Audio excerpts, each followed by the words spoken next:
Bakwethu lotshani.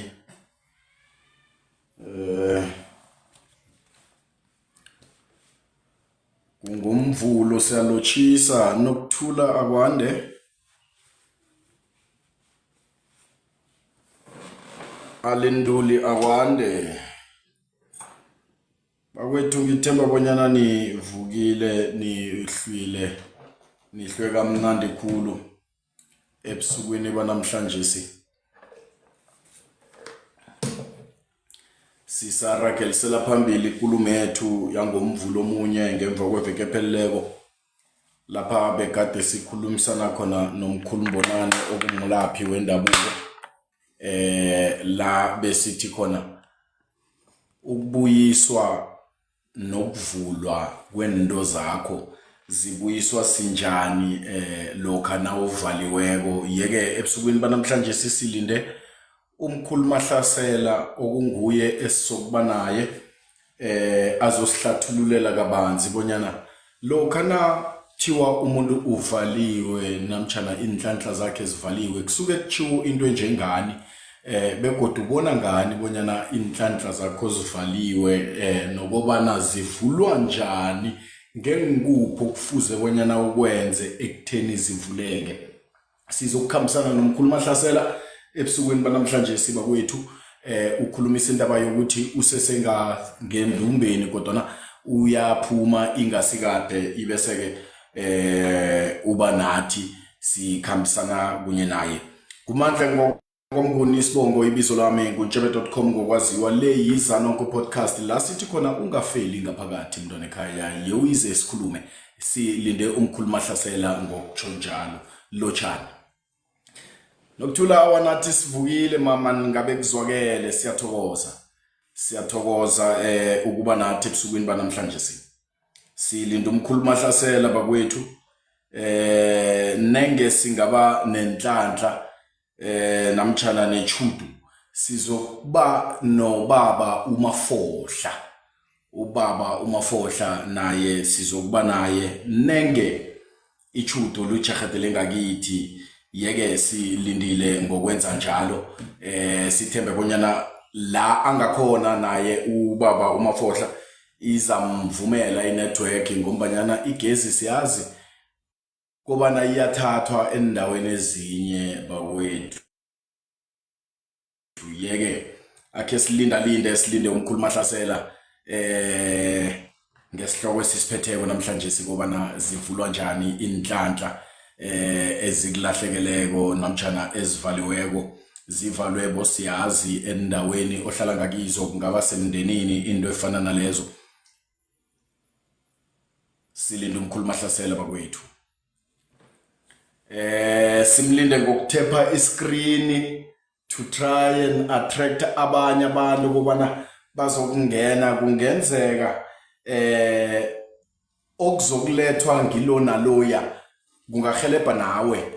Mhlambe uthi wena inhlanhla zakho zivalwe sinjanjani mhlambe umkhulu Mahlasela angaletha okhunye okuhlukileko ubone kuhle ukuthi kuhle ingase ukuthi ngivalelwe ichudo namtjana inhlanhla kodwana 1 2 3 ngikho ekufuze ngikwenze ekutheni ngenza isiciniseko sokubana impilo yami iyaraga ichenga phambili ngendlela efaneleko okuyindlela engifise bonyana irage ngayo. Bakwethu ukazi ungafeli ngaphakathi, yewize mntwana ekhaya sikhulume. Ukufela ngaphakathi kubhlungu hle ngombanyana ekugcineni kwelanga kugcina kuphumele ngaphandle kukhambe wena sengikhulumela umphefumulo uphume uhlukane nenyama. Silinde umkhulu Mahlasela akhe ngilinga ukumdosela ngizwe bonyana uyaqeda ngapha angakhona na.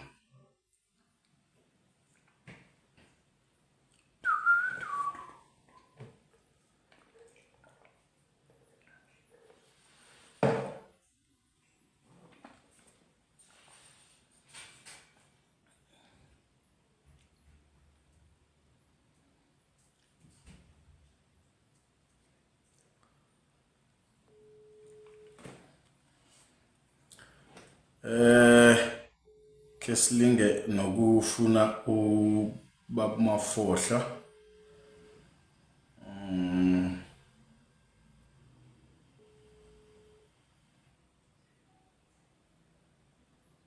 Tate Mafohla. You have reached the mailbox of 07. Koko ekhaya. Akwande. Ninjani baba? Sihlwile singezwa ngikhaya. Nokho siyathokoza. iFacebook yami, iTikTok yami le yakudala le yakatate Mafohla engibathe hawa ingiphose epaleni man.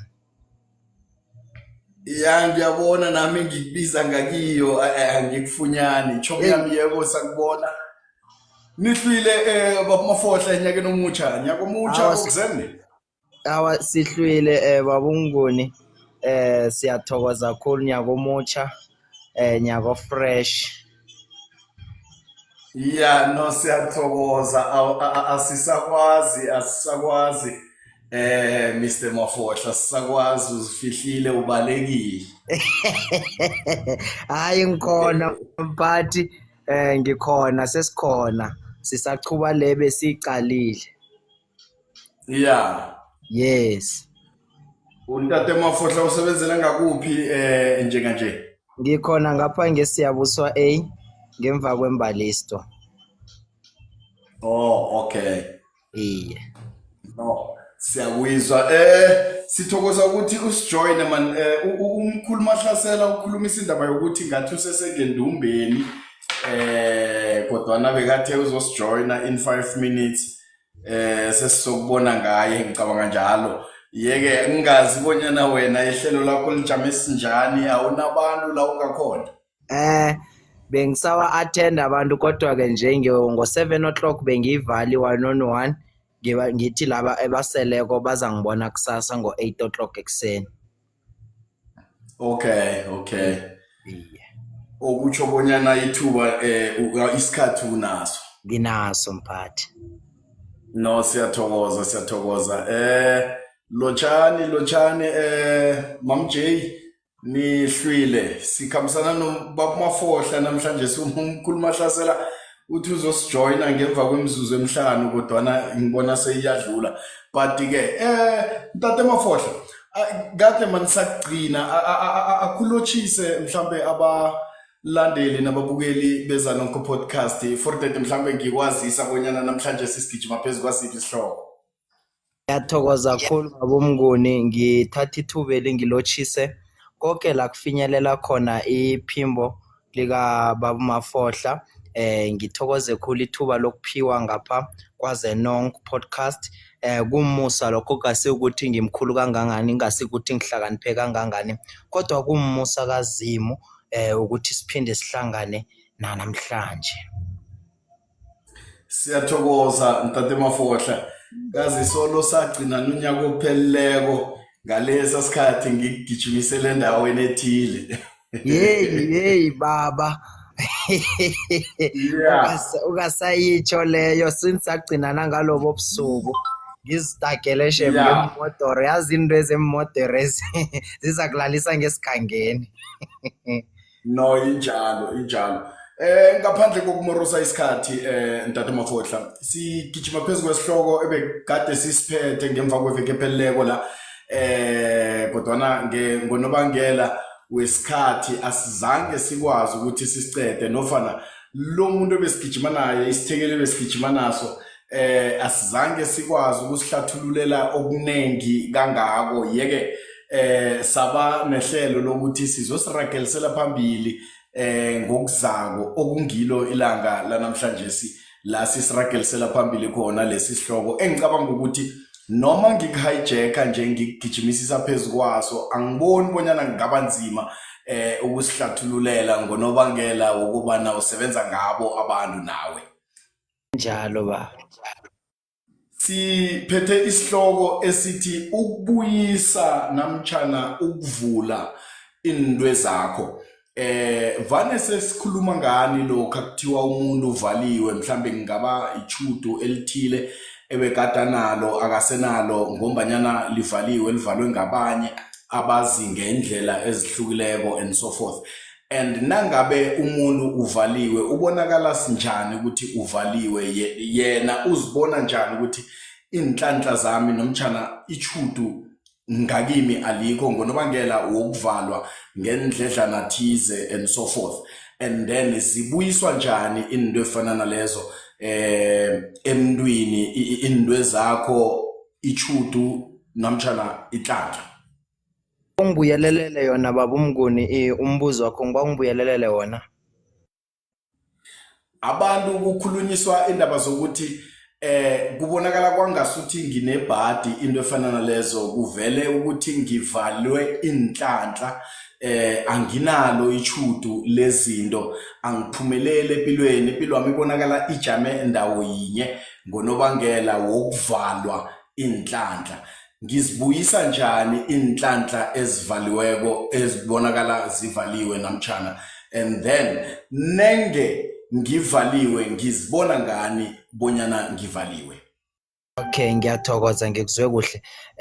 Number 1 kufuze sizwisise ukuthi ke umuntu nomuntu azalwa kulomhlaba namkha eza kulomhlaba vane sithi uze afumbathile, vane afumbathe ini, afumbathe ngesandleni sangokudla into emele azifeze emhlabeni ngesandleni sangesinxele, vane afumbethe izinto ezizokulwisana nakho konke lokhu ekufumbathisiwe ngesandleni sangokudla. Ngamanye amagama mangihlaziya ngizokutsho ngithi umuntu nomuntu, angeke ngithi umAfrika kodwana ngithi umuntu nomuntu ophilayo akazelanga emhlabeni ukuzogcwalisa inomboro yokuthi abantu bayingaki emhlabeni, kodwana there is an assignment ayizele ekungeyakhe. Last week besikhuluma entweni sikhuluma ku Facebook yami kaMafohlo ukuthi ke kunezinto zakho and kunabantu abazokulwisela izinto zakho and abakulisela ukuthi ke bazithathe zibe ngizabo, kodwa bakulisela ukuthi zingaphumeleli. So umuntu nomuntu awuphilako kuba nenhlanhla zakhe, kuba nembusiso zakhe azalwelwe zona, kodwana kube khona isikhathi lapho khona sibona sithi umuntu uvalele kwezinhlanhla zakhe. Number 1, simbona ngani umuntu ovalelekwe zinhlanhla zakhe? Sithoma ngokumbona ukuthi empilweni yakhe kumanifesta ispirit of stagnant. Ispirit of stagnant akunamotere eyakhiwayo, iyakho ifakiwe ugear 1 namkha ifakiwe uD ukuthi iye phambili, mara imotere lo itholi ingakwazi ukuya phambili, iyenzelwe ipurpose ukuthi start kuphela, then that is a purpose. Ngamanye amagama imotere yakhela ukuthi kuse phambili. So umuntu kumele nje kuyo yonke into mawuvuka kwekuseni, mangisho ukuthi mina ngingumphathi ngingumphathi hlelo lento ethizeni namkha ngingumfundisi ethizeni namkha ngingusomabhizinisi ethizeni, awuvetana uvula ibhizinisi u-expect ukuthi just nje wafaka istoko that's it, awufuni ma-client azothenga. Wenza lokho nge-patient yani yokuthi-ke kusasa ngifuna ikuyibona iya phambili. Nako-ke izinto azisenzeki ziya phambili, that's why sesibona ukuthi yonke into uyayizama ukuthi ufuna iye phambili ibhale. Number 2, ube umuntu othi mina Mafohla ngifundile, mina Mafohla I've got qualities I've got qualifications athizeni avuma ukuthi ke kuma position athizeni ukuthi mangithi ngiyafaka angingene, mara akhonakala ukuthi ngiyangena, ngithi ngizama ngapha ngehwebeni ngapha kulungi, ama client akezi ngakimi, mara kube nomunye eduzane owenza into engiyenzako kodwana baya ngakuye kuphela. So loyo mntu loyo uthi uthenga imotere ngapha yonke into ukuthi ulungisa ngapha kumoroseka, ngapha ulungisa ngapha kuyamoroseka, wakho umzi awupheli. Umzi wakhona uthi uzama lokhu uthola imadlanyana lethizeni uthi uqedelele kumoroseke lokho. That is a spirit of stagnant. Kuyatsho ukuthi uvaliwe inhlanhla zakho. And number 2, akusikuthi ke zonke inhlanhla ezivalwa kwempilweni nakho zivaliwa ngokuthi balwa nawo. Kwabanye bethu sivalisi impilo zethu zijamile, zijanyiswa yini ukuthi sikhamba phezulu kwezipi zabantu abasiletha ngemhlabeni namkha abantu abasikhulisako. That's where lapho sesibona khona izinto zethu zingalungi. Why? Uzibuza ukuthi kanti mina ngiboneni abantu emhlabeni, akusikuthi nguwe, mara iziphi eziya ngebabelethini bakho namkha eziya ebantwini abakhulisile bazamile ukubabetha kodwa babathola ba strong enough wena bakuthola esengathi you are an opportunity ukuthi bakwazi ukubetha wena kuzwe bona ubuhlungu and mababetha wena ukuze laba abakhulisile namkha bakubelethile bezubuhlungu yila khona wena impilo yakho imanifesta kanjani imanifesta ngokuthi ijame so umuntu onjalo ozamako zonke into ukuthi ziqhubekele phambili marabona athi uzama ngapha bathu uhlanganisa ngapha kubhala umuntu onjalo ulinyaziwe ngeke ngiberegise igama lokuthi uloyiwe mara ngizokuthi ulinyaziwe uvalelwe inhlanhla zakhe number 2 kwabuza ukuthi uhelebhe kanjani umuntu onjalo kuyasho kunamandla emntwini osukumako ngivamisa ukutsho ngithi babumnguni ipili yakuthatha ikunabise ikususe la ukhona ikunabise phasi ube yinto engathi useless jabulela lokho because kunesambulo ekuweni kwakho at the moment uwa wena ungasalili ucomplain ukuthi mina ngiyile empilweni mina bengisona so kodwa konke kwabhala mina ngifunde kanje kanga marindo ezamazilungu once wanaba phasi thabela ukuthi it's a moment yokuthi ulala because ke ngabhala ngathi there is no one who can defeat a dreamer once ulele you cannot see a dream uvukile wonke umuntu wako wonke umuntu onabisa umzimba phasi umuntu owile walala so impilo yakuthatha ikunabise ikubeke phasi ekutheni mele ulale the moment you sleep akuchaza ukuthi kuphelile ngawe kuchaza ukuthi there is a dream njengencwadi esibonako la ikhuluma ngoJoseph the son of Jacob ukuthi abafowabo bebafuna ukumbulala bambulalela ukuthi uhlakaniphile kodwa bambulalela ukuthi it's a dreamer so ezinye zezimo inhlanhla zethu ziyavaleka ukuthi unabe phasi the moment unabile iyafuna thina siba abantu siyithathe siyibethe silethe ehlizweni yokuthi ke okay nje sengwile phasi abantu bahlekisa ngami but ke this is a moment of having a sleep a deep sleep once ngiku deep sleep ngikwazi ukuba nephupho angivane ngisho ngithi akwazi ukuthi kube nephupho kungabi nomphuphi it can't happen ukuthi kube nephupho kungabi nomphuphi so the moment wena uzovumela ukuthi unabiswe phasi or impilo ikunabise phasi ube nephupho there is no one who can destroy your dream and once the dream iba good dreamer no one can steal a dream they can steal your strength they can steal your courage but no one can steal your dream so umuntu onjalo ulaphe kanjani ukuthi azwisise ukuthi kunamandla ekubeni nephupho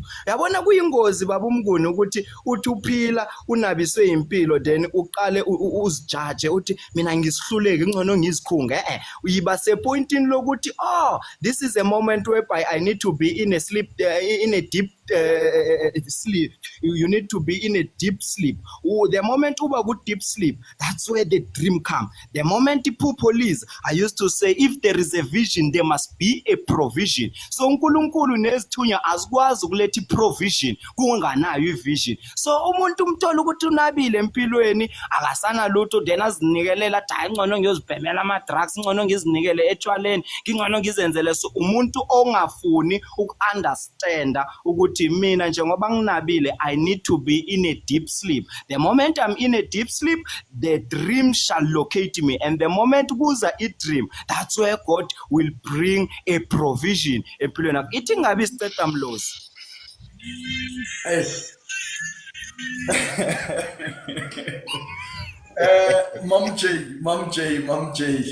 Mam J Lodge Akwande babumnguni nihlwile sihle kuhle khulu siyathokoza nangu ubaba Mafohla uProfet Nhlapho well ubaba Mafohla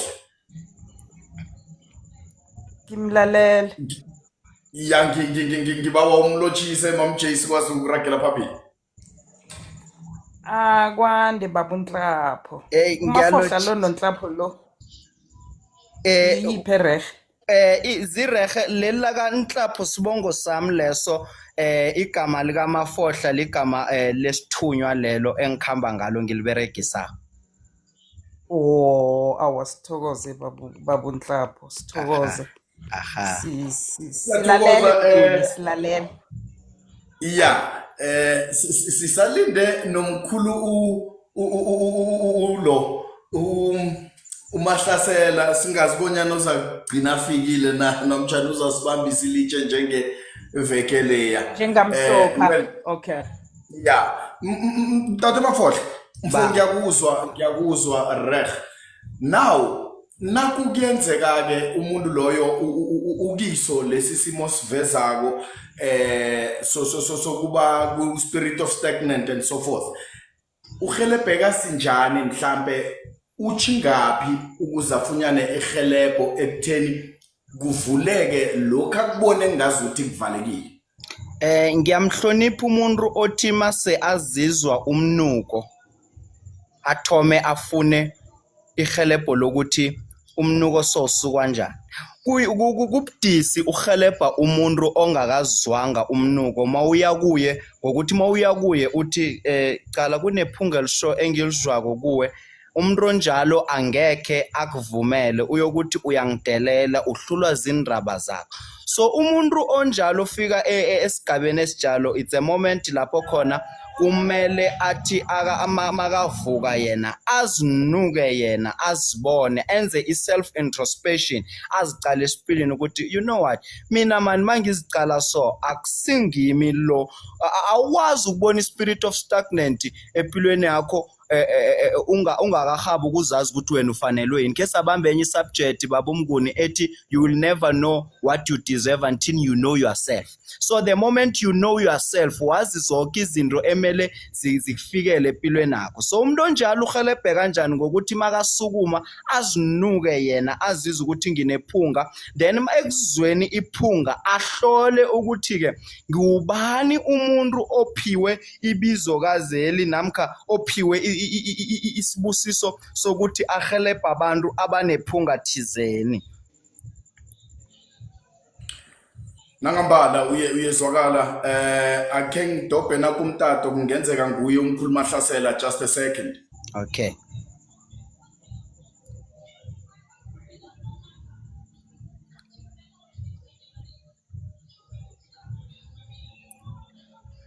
Holy basoya brother Vicado Soto. No, akusuye.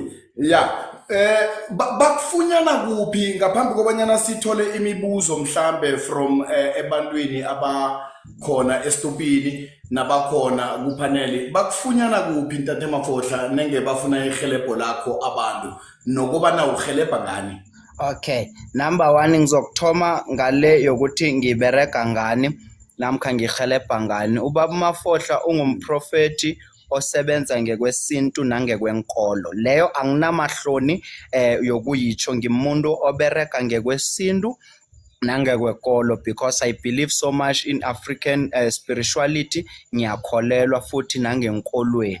So ngimuntu obereka ngalokho Mafohla mina nginekinga kunenkinga ezihlukile kwezenzeka physically nezenzeka emotionally and spiritually so ngiyazihelebha lezo ngibereka ngabantu ekutheni ngiyalapha ngakho kokuthandaza nangekwesintu angisiyona inyanga angisiyona sangoma kodwa ke ngimuntu owaphiswa isithunywa sespirituality so ngiyalapha amagulo afana njengentrogo amagulo afana nezibabo amagulo abantu abathi Mafohla mina ngilala ngibona inilwane mina Mafohla ebusuku ngimuntu onanda khulumiswa nabantu Mafohla mina ngiphelelwa buthongo Mafohla ngiphupha into eziso ngiyahelebha ngalo Mafohla nginegulo elithizeni namkha kunomunye engimaziko onegulo elithizeni la ngakhona ukufinyelela khona umuntu okhamba ngewheelchair ngenza isekelo okhamba ngewheelchair owazalwa anjalo lapha ngifuna ukuthatha ama chance anginawo magic angibereke ngenthwalo ngisiberekela nje ngokulapha abantu ngokulalela isithunywa nokulalela umoya oyingcwele ngitholakala ngapha ngeSiyabuswa A but I'm not full time ukuthi ngivulile ngesikhathi nesikhathi but every Monday until Friday ngiyabereka wenzani umuntu ongifunako ubooki 1-on-1 on my personal WhatsApp number angeke uthola iPA ezokhuluma nawe you just WhatsApp me mawuthi Mafohla mina ngina WhatsApp uyayifonela inombolo leyo leka 060 657 1941 060 657 1941 uyabhuka ungicheck ukuthi ngelanga eliso ngesikhathi esiso uzabe uavailable Mafohla ngitsho ukuthi zabe ngiavailable noma zabe ngingasi available 0606571941 so ngiyatholakala every Monday to Friday malanga ami wokubereka la Mafohla thina ngephakathi kweveke vane semberekweni asikhona ukuthola isikhathi ngiyawenza ama-emergency one-on-one on weekend Saturday ngiyawenza even Sunday after church ngiyawenza ama-special one-on-one when I'm available. Siyathokoza ukuzwa lokho Tata Mafohla. Msindo Thokoza pa uvukile. Sihlwile singesonkhaya. Uvukile. Awasivukile pa. Aha. Ya sengilalela amagama amnandi. Papi Umsindo kunombuzo anawo mhlambe. awa no umbuzo kanje angakuba nayo ke rakarake ngizakubuza phambili. Siyathokoza. Mam J usengakabi nombuzo with regards to itopic esiphezukwayo yokuvaleka kwezinto and so on. Ngikabi nayo mnguni ke ngicabanga ngabona izakuvela ngeke ihlale ngabi khona. Siyathokoza. Ntate Mafohla akhe sibuyele kunasi uvezile wathi wena awufuni kuvele kwangasuthi uthi ubuloyi and so forth into efana nalezo kukhona la u-touch base khona indaba yobuloyi ingamhlambe abantu bona babodwa ngaphandle kokulwisana mhlambe nezipi zababelethi and so forth abantu bayakwazi ukubona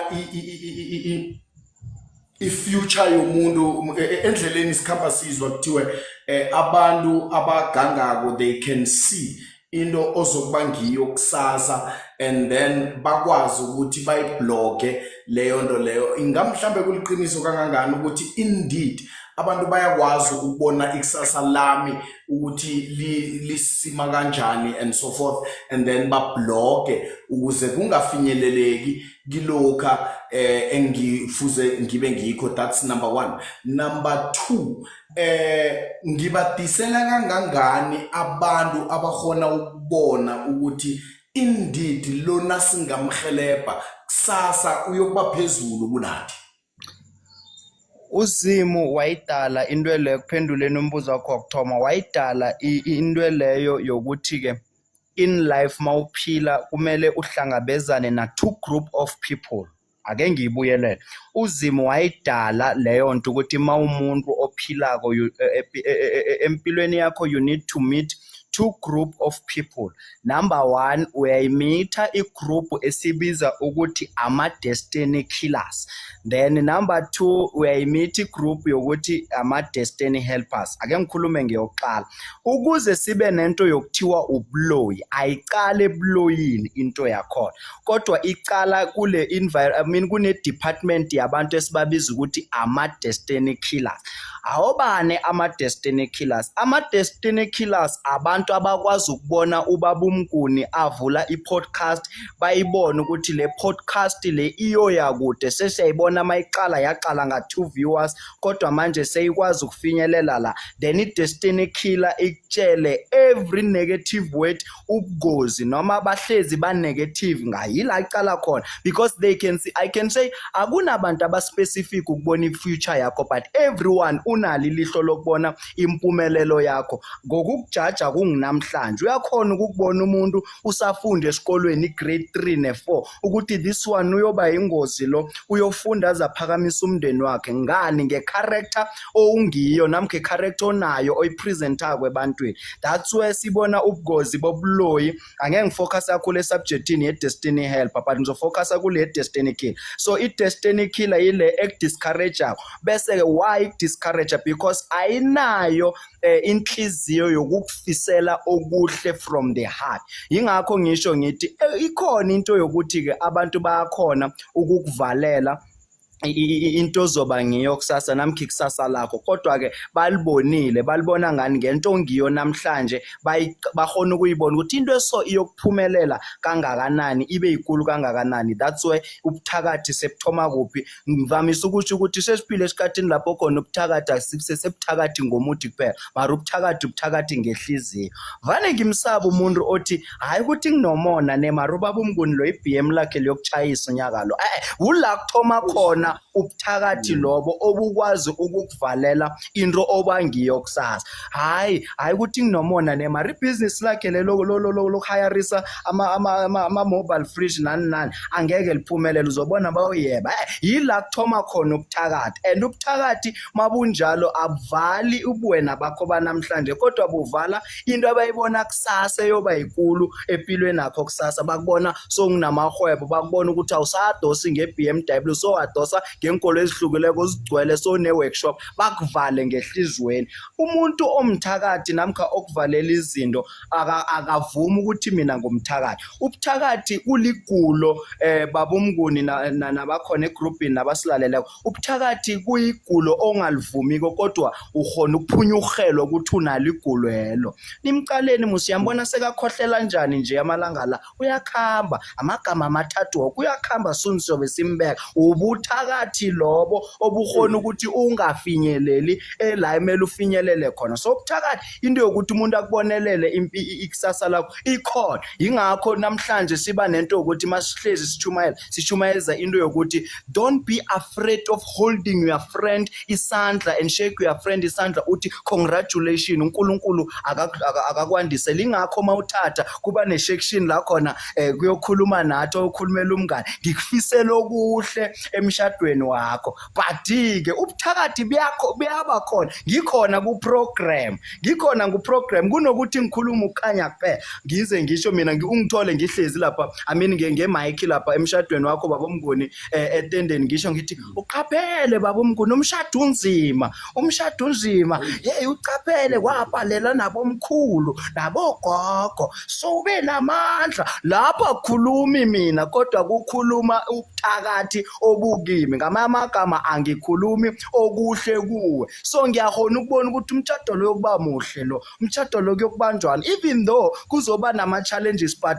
ama challenges akona ayokudlulela. So mara ngoba mina ngimthakatshana and ngimthakathi ngekwehliziyo vele into leyo ngiyokwenza sure ukuthi ngiyayivala nini mangibona kumnandi nginanda ngiyangale ngakumama Mnguni ngithi bomqaphela ubaba uMnguni ke ngabona iBM lakhe ngemahlathini thizeni noma engazange ngilibone mara sengi-applya ubuthakathi emtshadweni namkha entwini ehlele engiyibonako nokuthi kusasa iyokuphumelela ibe yinto enkulu.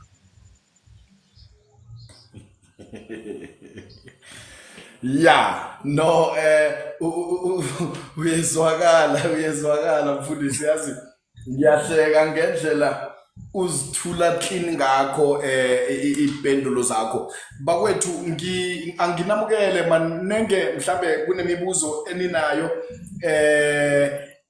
eninqophise kuye ubaba Mafohla ngiso lesi sikhathi sokubanyana mbuze nanyana yini ampuri kilokhu esikhuluma ngakho ebusukwini banamhlanje nenge ubambile bonyana sikhuluma ngani. You're more than welcome ukuthi ubhale phasi umbuzo wakho then awubone siudlulise. Nenge ufuna ukungena phezulu mntwana ekhaya you more than welcome to do that. Umbuze so that ungaba nombuzo landelela ekutheni wena impilo yakho nayinje ubona ngazuthi kuna 1 2 3 ungahelebheka sinjani akwazi ukuthi akunikele amano wokuthi ungadlula njani entweni efana naleyo. Nenge mhlambe whatsoever ezokwazi ukuhelebha ukuthi nibonane ibe seniyachaza niyakhulumisana nangakho lokho ekutheni nizobonana sinjani. Yizanonke podcast bakwethu ngithe mina asingafelini ngaphakathi asikhulumeni asikazokuhleka nenge unemiraro ngoba iyagene nawe leyo miraro leyo. Ngiso lesi sikhathi sokubana ubuze ofuna ukukubuza. Ntate Mafohla Baba Mnguni. mfo kade sikukhumbulile man kade sikukhumbulile usinyamalalele besikufuna hle okufruitful ngalendlela osithulela ngayo besikufuna hle yeke sithokoza ngobana naku unyaka uthe uvela wabonakala sewugijima khona enkundleni naku Facebook ngiyakubona ukhona okutsho khona ukuthi ubuyile mhlambe nefone sekhona ngenzeka bese kuyipopotwana eligijimako ukube nginobangela wokungasatholakali kwabo Injalo Baba Mnguni. Awa manje sesibuyile kuma smartphone siyakhona ukudividiyana khona ngapha. yeah no siyathokoza into le ikhambisana nomona musinangithi ngiyakulalela mfundisi ikhambisana nomona somehow ngendlela uletha ngayo ulapheka sinjani umuntu onomona yena Ya, umbuzo omuhle khulu loyo. Kunabantu esingathi siyacheka kuwo wonke amathuna baze masikhathi siyawabala. Okay, so we can read from encwadini kuthiwa lo uvele wazihlongakala but 98% yabantu esebalala baqedwa ligulo lomona kodwa kuligulo maselivela ine physical appearance livela sagulo thizeni esikhona ukulikhowuda kodwa lona ngaphakathi kuligulo lomona. Igulo lomona ulilapha kanjani? Igulo lomona lidinga wena qangi ukuthi ungabi nomona kuwe. Uyazi ukuze ube nomona ukhiphisele komunye umuntu kufuneka ukuthi umona loyo uqalise ngakuwe. Uqalise ngakuwe. So njengoba uzokhona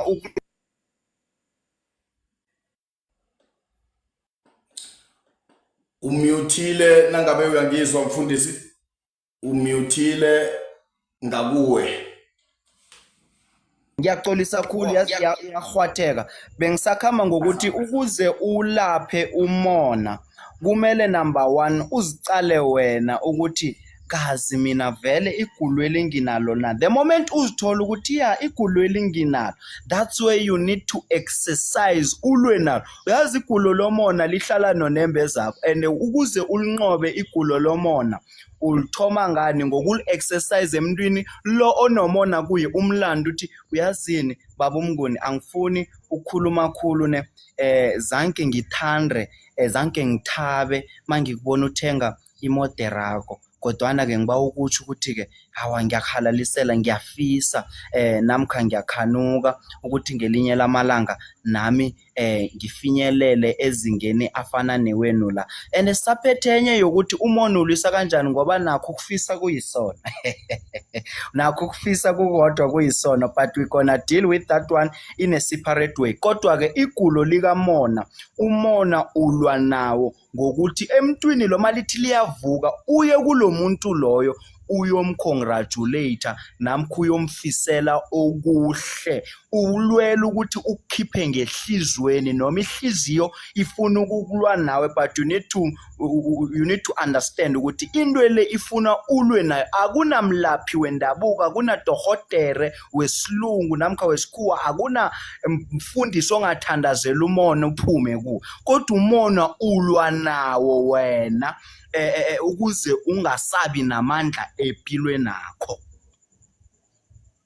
Ngiyakhonakala mfundisi ngobana ngijwayelene nawe siyaqoqa senza konke sikwenzako maybe together and then naku uthenga i4 pipe umodoro nangifika la sijwayele mhlambe ukuhlangana khona akhe ngithi ngizazi nginganawo umona mina kodwa nangifika la ngisihlangana khona ngiyayibona nasi imodere but akufiki kimi ukuthi ngithi ngiyakuthokozisa sengiyibona ngithi hayi kuphelele lapho ngingatsho ukuthi ngiyakuthokozisa and so forth ingamhlambe lokho kusymbolize ukuba nomona nakho into yokuthi ke okay uzazi unganamona mara uyawubona umodere nguthengile i4 pipe uyayibona akufiki lokho ukuthi uzongicongratulate usho ukuthi hey siyakuthokozisa so vetane uthi kube yihle. Uyabona isilent iyakwazi ukwakha ifoundation yomona. Ukuzikhulumela wedwa ehlizweni iyakwazi into leyo yokuthi kwenzakaleni kwakheka ifoundation yomona.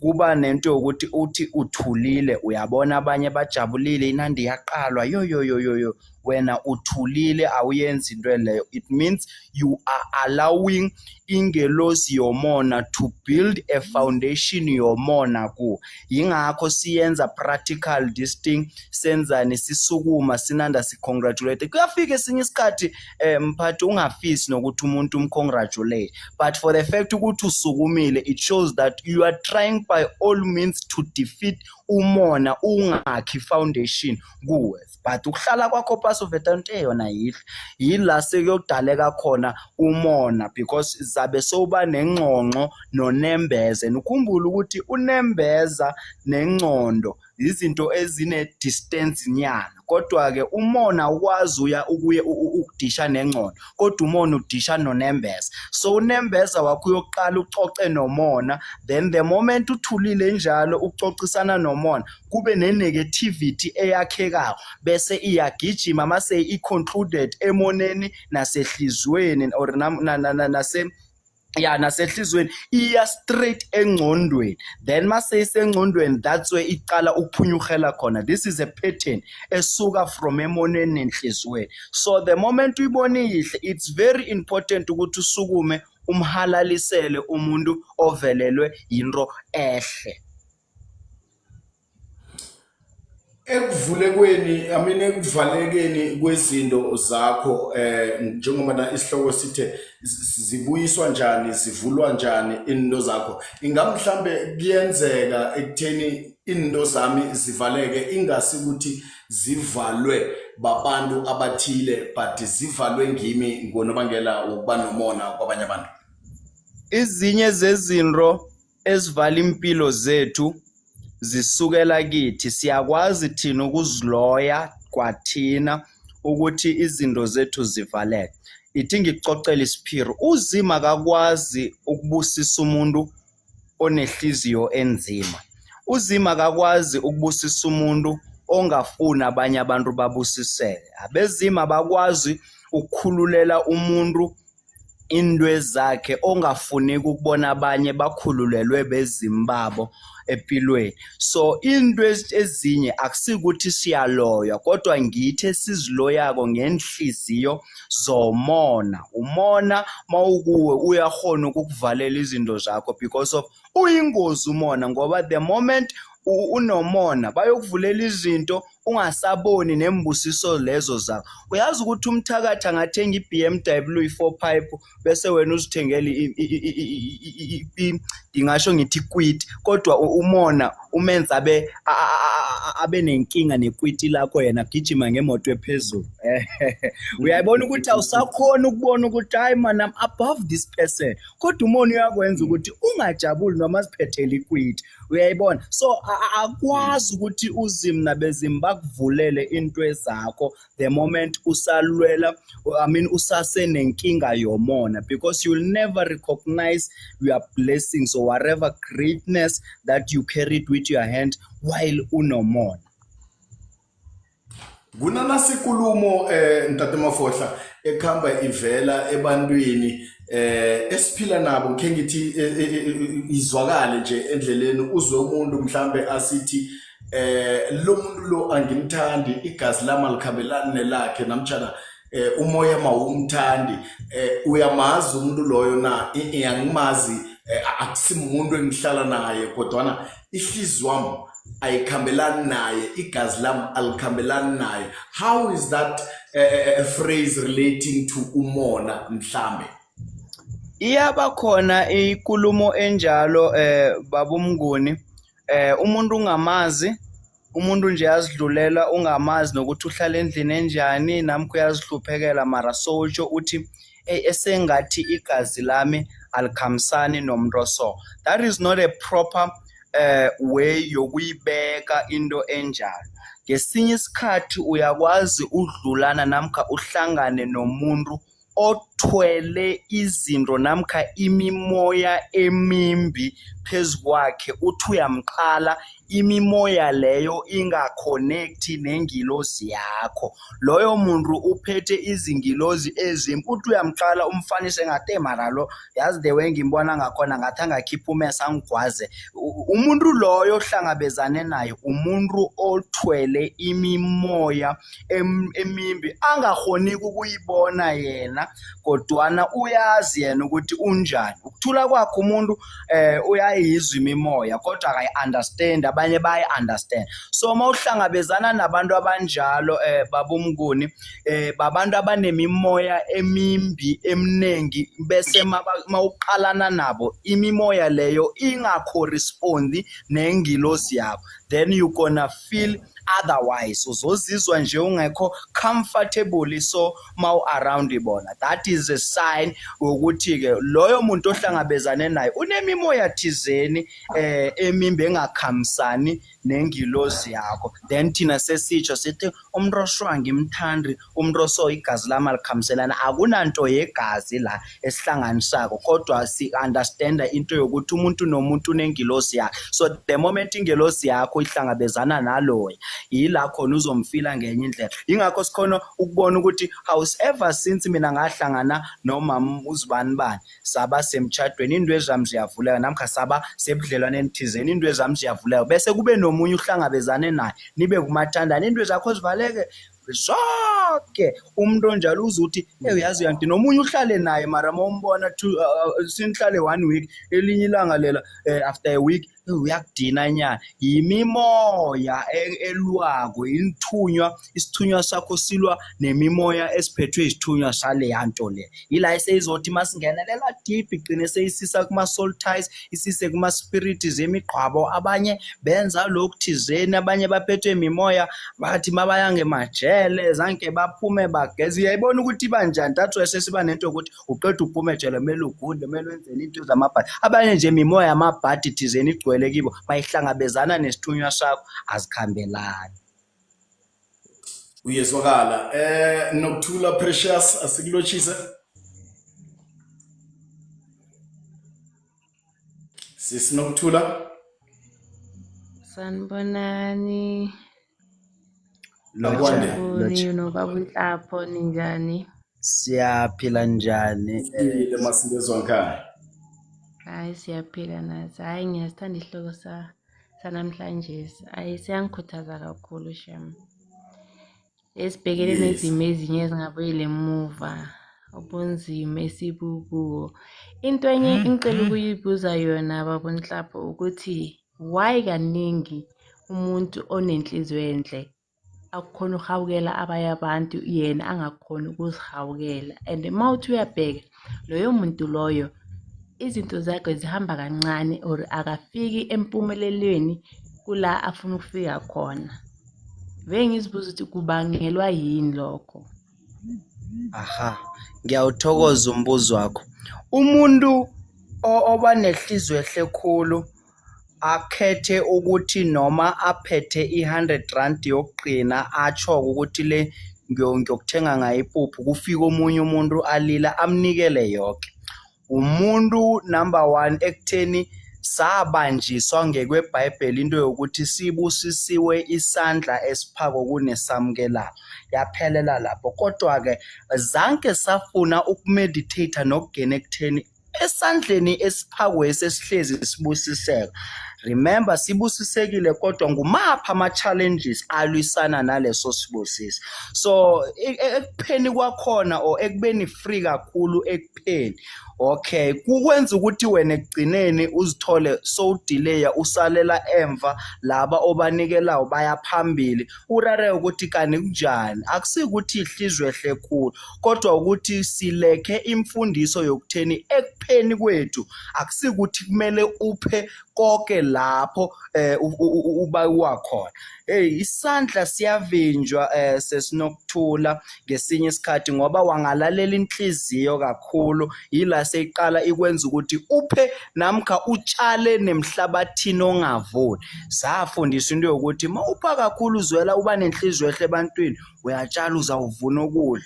Kodwa ke sesithini masithi siyatshala emhlabathini ongavuni uyovuna kanjani? So into eyenza ukuthi at the end of the day usithola ube umuntu oba nenhliziyo ehle ebantwini, then abanye abantu labo banenhliziyo ehle kubona bagcine bakudisappoint bakukhulume kabi. It's because of utshale emhlabathini wrong. That's power. Nokuthula? Hayi ngikuzwa kahle baba uNhlapo, hayi ngiyakuzwa kahle, ngiyakuzwisisa futhi. Yes. Hey, sometimes sinokuthi ngicabanga ukuthi yazi kuba nenhliziyo ehle nokulunga kakhulu. Ngibona ngathi or i-decision wrong. Ngizibuza ukuthi yindaba labantu bona banganayo inhliziyo ehle kodwa bona bayaphumelela, kanti thina kokuphi la senze khona kumbi. Gcina sowuphahla wenza yonke izinto, uhamba boprofit, uhamba kokuphi, but kungabi nesombululo ukuthi ngabe kukhona okuncane okuvelako. Kunokuthi kube khona okuncane okuvelako kuba mnyama kakhulu. Ugcina sozibuza ukuthi ngabe kusuka kwenzakaleni or sothwele inkinga zonke lezi zabazali ebalala or njani. Uthi uyahamba umunye ukutshela lokhu umunye ukutshela lokhu, sozibuza wena ukuthi kwenzakalani ngempilo yami since ebuncaneni till now, nabantwana bami bazokhula ngale ndlela mina engikhule ngayo na? Yeah, no, ibhlungu khulu into oyivezako sisinokuthula. Ibhala inamba zakamfundisi uMafohla lapha ngibawa bonyana uzithathe and then umfonele mhlambe kusasa so that ningaba ne-one-on-one nibonane. Kunengi hle angahelebha ngakho, banengi abahelebhekileko, banengi abahelebhekako, ngiye ngizwe ku-eyethu kumutse FM and so forth, bathula ubufakazi ngokuhelebheka ngemva kokuthi bachinge la asebenzela ngakhona. Ngibawa bonyana nawe wenze njalo, uthathe lezo nomboro umdosele umtato kusasa nikwazi ukuqoqa. Nginamala mfundisi. Awa, angeke ngatsho njalo baba uMnguni. As much as asaceda ukukhuluma amagama awakhulumileko, kuze ihliziyo yami ngayizwa iba heavy, understanding very well ukuthi ke mangizwe umuntu akhuluma kanje kunengiekusenhlizweni engeke futhi okuningi sakhuluma kuma platform aso, but she really need help.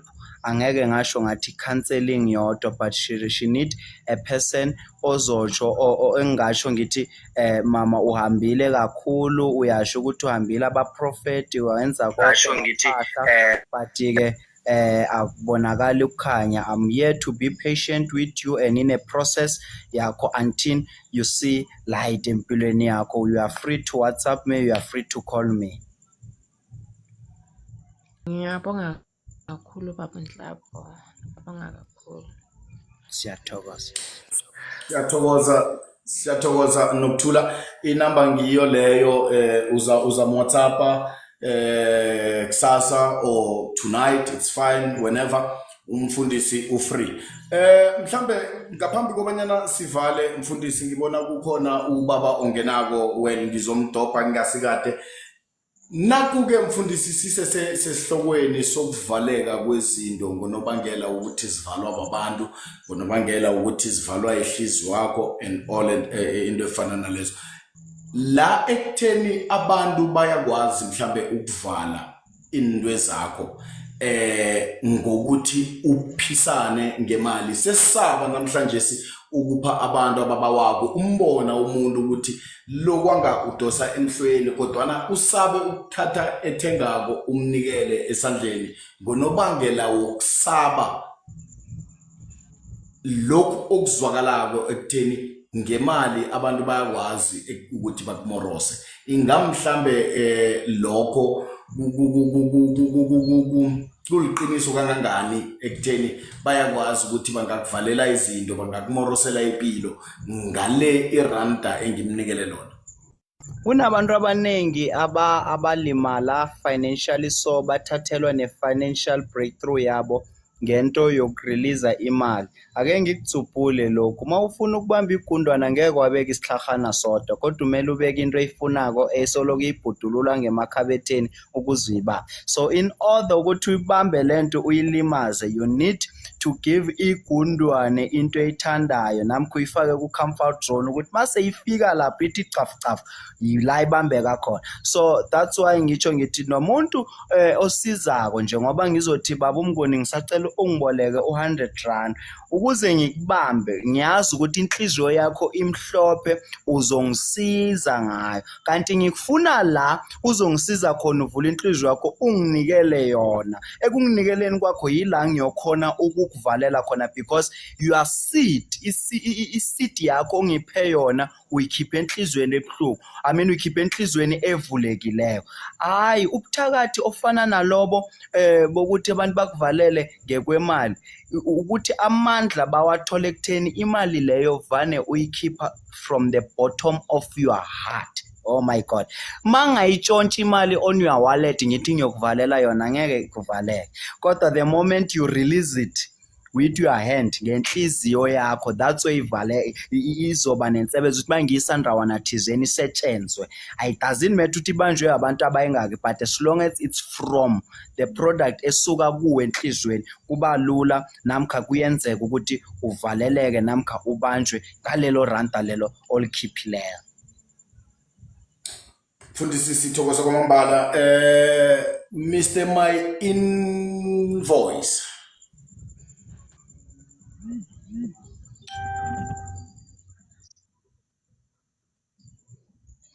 Sihlwile mfosi ngezwe ngikhaya.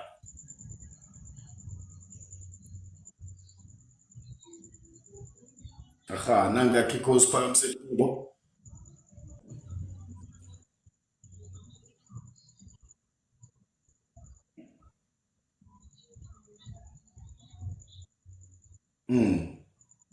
Impilo njengoba udade bekatsho ukuthi bahelebha abantu ke ihelebho maselifuna nguwe uzibone uwedwa, mawuthi ayilandelisise uyabona ukuthi akuhlangana kunanex ehlanganako.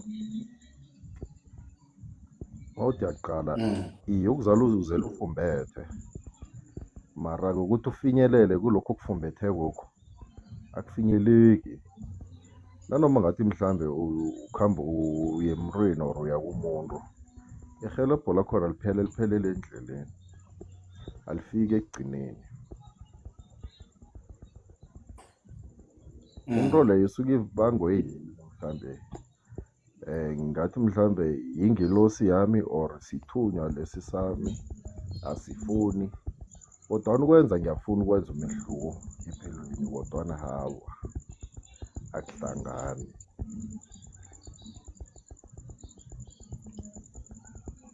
Yeah, no, uyezwakala my invoice uyezwakala papi. Inomboro zaka Baba Mafohla zikhona nazo ezinye ziyalandela. Ngibawabonyana nizithathe nizisebenzise. You can WhatsApp him anytime mhlambe nange kune helebho olidingako uNtate Mafohla uzokwazi bonyana anehelebhe umuntu osebenza ngabo abantu. Tate Mafohla mfo sithokozile ngiyabona umphendulile usisi lapha basi ekutheni nenge ayithumele nge-account then kunomraro nawe ngiyakubona uyakuveza ekutheni as long as kubuye ekujuleni kwehliziyo la avule khona the person can be affected. Well abanye case phela sibezwe bathi as long as umnikele ngokwe-account ayibuye esandleni and all that, kusho khona ukuthi ekugcineni kwelanga siyokugcina singasaphi umuntu ethengako. injalo ngoba ngeke usazi nokuthi unikela umuntu ipurpose yakhona yini because umuntu angeke eze kuwe baba umnguni athi ngibawa ungisize nge100 leyo 100 ongithumela yona ngifuna ukuyokuthakatha ngayo into ezakho sivaleka ayikhona kanjalo. Bantwana bekhaya sithokozile silibeka lapha ihlelo ebusukwini banamhlanje sithokoze kakhulu kwamambala Ntate Mafohla ekutheni ube nathi ebusukwini banamhlanje la besilinde khona nomkhulu Mahlasela obhalelweko ukungena ke via godu kodwana ubaba uNkulunkulu usenzele umusa wasilethela wena ebusukwini banamhlanje sikukhulu hle esikuzwileko nesikuzuzileko. Ntate Mafohla akube buthongo ngibawa ulayelise ababukeli nabalandeli beZanonke podcast sikuthokoza kakhulu kwamambala sizokwenza ihlelo sizokufonelana sikhulume elangeni lakusasa sibone ukuthi senza njani igathi zethu ekutheni sibe sonke njalo. Ngiyathokoza amagama engivalelisa ngawo namhlanje ebusuku athi impilo iyakuthatha ikunabise abantu bayakususa la ukhona balwe nawe ukuthi uwele phasi esikhathini lapho uwele phasi ungakhohlwa ukuthi ke there is an assignment emele uyenze. It's an assignment of lala lapho ukhona, be in a deep sleep so that you will receive a dream. The moment you have a dream ila khona sithi there is no one akunamthakathi ongalwisana nephupho lakho. Iba nephupho mntana ekhaya, have a dream, be a dreamer so that God can bring destiny helpers empilweni yakho. uNkulunkulu nabezima bakwazi ukuconnecta nama destiny helpers if you don't have a vision, if you don't have a dream. Amagama ami lawo engizokulayelisa ngawo namhlanje ebusuku ke Ntate Mafohla ratang batho le batho ba mrata yena le batho ba ratana and goodbye. Sithokozile Ntate Mafohla. Bantwana bekhaya akube buthongo khumbula ungafeli ngaphakathi asikhulume. This is the platform. Sithokoze kakhulu Mam J kini nonke nokuthula sithokozile. Please make use of those numbers, you will be assisted. Bakwethu ningayenze ningazi kubonyana niyenzelani. Bizo lami nguMandla ngokwamnguni Sibongo. This is Zanonke podcast. Ungafeli ngaphakathi asikhulume. Ngithokozile.